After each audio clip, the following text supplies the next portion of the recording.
nakatago daw po yung alahas namin para celebrity. Bakit pa po kayo mag-a-attend ng live ko? Pares lang naman sa showroom, edi mag-walk-in ka na lang. Ma'am Cha, ito na naman tayo.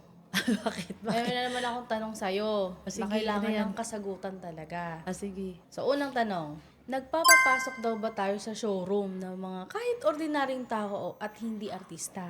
Ulangon. Oo, mga madam, alam niyo naman po, di ba? Ito pong Maddox, nag-umpisa po kami. Ang customer talaga namin noon is mga tao lang na hindi artista. Until this time po, ganun pa rin po. Kung ano yung dati, yun pa rin po ngayon. Ang kaibahan lang po is nadagdagan ng mga artista. O, di ba? Yes. Ganon. So, samahan na artista, di ba? Artistahin. Hindi, seryoso po mga madam. May mga nagko-comment din kasi na pang-artista lang ba to? Hindi po totoo yun. Actually po, yung mga nagko-comment na ganon or nagpo-post ng ganon, bakit kailangan itanong yun? Eh alam naman na hindi lang, mabubuhay po ba ang Maddox na artista lang yung sinaserve namin? Kaya nga eh. And then, ganito po, ito, kiklear ko po, sa live, di ba nagla-live ako? Una po, doon sa live, yung ibang mga customers natin, sometimes makikita po ninyo, nakikipagsabayan sa live natin, nakikipagsabayan mag-mine sa inyo ang mga celebrities. Pangalawa po, doon naman po sa mga pumupunta sa showroom, nakikita nyo po, di ba? Sometimes yung iba po sa inyo, may kasabayan na artista, nandun po sila bumibili. Pangatlo po, ang mga artista po na yan, ever since po, nung mga nasa mid-dates na tayo ng negosyo natin, doon na po nag-umpisang pumupunta yung mga celebrities sa atin.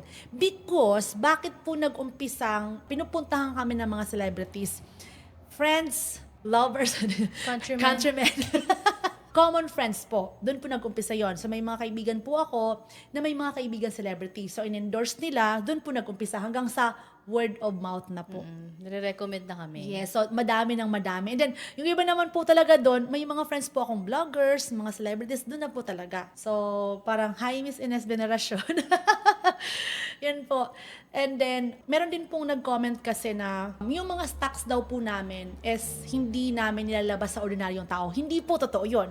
Ulitin ko po, napaka-clear po ako sa live. Sa live ko, sinasabi ko po, iba po ang item sa live kumpara sa naka-display sa showroom. Ulit-ulit po ako nun sa live. So, very clear yon. And then doon po naman sa, di ba, meron po tayong booking appointment, nandun may choice tayo doon ng pick-up, walk-in, and Trade-in. trade-in. So, pag chinus po ninyo yung pick-up, meaning po, pipick upin ninyo yung item from the live.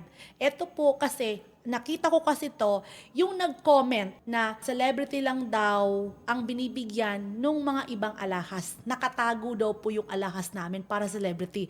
Hindi po totoo yun. Because siguro po may ina-expect kayo na alahas from my live pero hindi po ninyo nakita nung pumunta kayo sa showroom. Eh maliwanag po, sinabi ko po na hindi nyo po mabibili ang nilalive ko sa aming showroom kasi magkaiba nga po ang mga items sa showroom.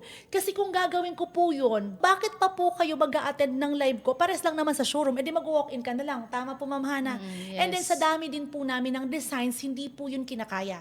We have so many varieties. Super dami po talaga. That's why sinaseparate po namin ang mga designs sa showroom and sa live. Sa Maddox actually, madam ko, kami po as a seller, isa po kami sa super dami po naming designs. So hindi po kayo magsasawa. Ang nilalive ko po, hindi po paulit-ulit. Every live, mag-abang kayo, ang dami nga namin mga limited na dun nyo lang makikita sa live. Isa-isang piraso. 'Di ba? So yun po, kiniklear ko na po yun. Okay? Beyond Maddox.